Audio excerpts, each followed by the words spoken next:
Hi, my name's Barney Hall, and this is a recording of the presentation I gave at the Higher Education Authority Conference on Technology Enhanced Learning in 2012. I'm a doctor who's taken some time out of my training to do full-time teaching, and this is a talk I gave on Graphically Organised presentation, which is a method of using computerised presentation software to enable you to teach in a way that's more akin to how teachers used to use their blackboards, i.e. teaching in a flexible way which allows your students to learn in a truly constructivist environment. In order to produce this presentation, I used a combination of Microsoft PowerPoint and Prezi, two bits of software with which you are probably fully familiar and which are freely available to you as educators. But I'd like you to concentrate more on the mode of presentation and the methods I use to exercise it. Before I talk about graphically organised presentation in detail, I want to talk briefly about the standard presentation model. You know the standard presentation model very well. In fact, you've slept through it multiple times. And I want to tell you why I don't like it. I don't like it because it's inflexible. It traps you as a presenter into a linear presentation of slides from which it's very difficult to break away.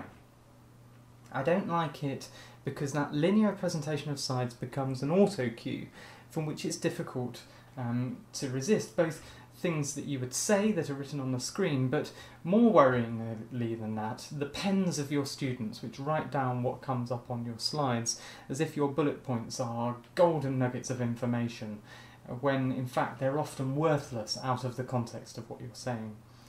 And worst of all, I don't like it because it subscribes to the idea that teaching is simply information delivery, and we know that it's not. And it's for that reason that the rest of this presentation is going to be given using a graphics organiser, the one in front of you. This graphics organiser is a method of showing not just the content of the information, but also its structure. And you'll see that we've already been down this arm of the graphics organiser, talking about what graphically organised presentation is and what it isn't. Next up, we're going to go down this arm on the top right and talk about why I think you should do it and the theoretical and practical evidence behind that. And then we're going to go down the bottom of the diagram and we're going to talk about how you do it and how it's a combination of showing the structure of information and how computers can help you to do that by using movement and size. So, why do I think you should do it? Well, first off, I think it's very well supported by the ideas behind constructivist learning. We know that in order for someone to learn something well, they need to learn it deeply.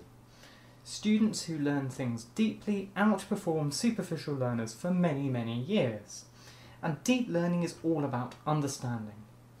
Understanding is about embedding newly acquired information within the network of understanding of previous subjects. And it's this relational information understanding, this structuring newly learnt information within a construct of previously understood and newly acquired things that is constructivist learning.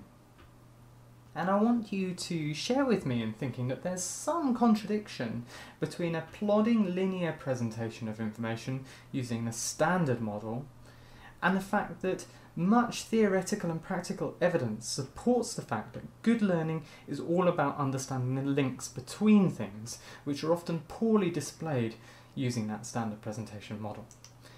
And it's for that reason that I think using a persistent graphics organiser, like the one in front of us, has the potential to capitalise upon helping students to form a good quality construct. What about the practical evidence? Well, there isn't time to go into great detail about that at the moment, but the evidence is strong. If you go to the trouble of reading the syntheses, the meta-analyses of educational interventions and the studies which have been done into them, such as those by Hattie and Lozano, you see that the evidence behind using graphical organisers and advanced organisers is very strong. In fact, of all of the teaching interventions, these carry some of the greatest value.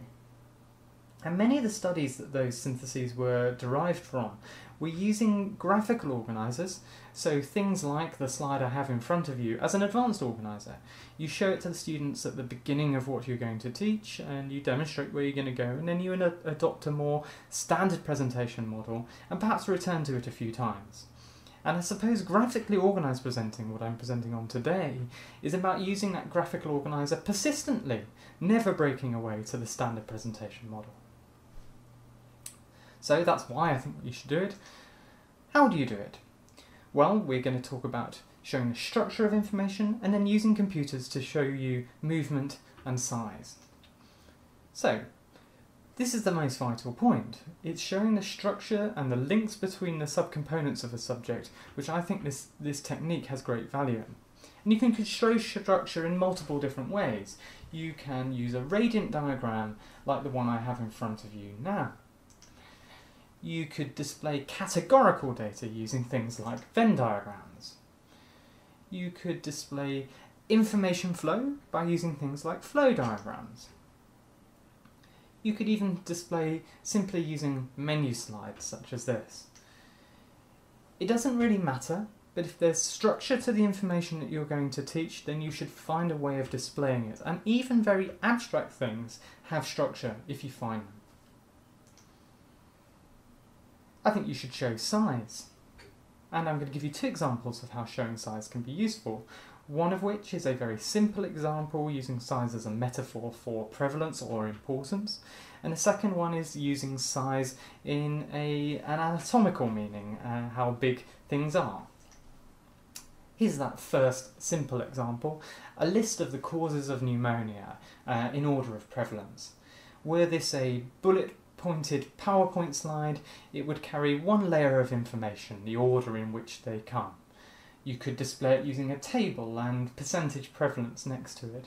You could display it using a graph. There are lots of different ways, but here in this extremely simple way, we're demonstrating the prevalence of these different causes using the size of text. Two layers of information. You hope that your students who are busily writing down things from your slides might somehow pick up on this extra layer. Perhaps they'd even write it in their own notes in decreasing font size. Here's the more complicated example, and something that would be very difficult to replicate with chalk on a blackboard.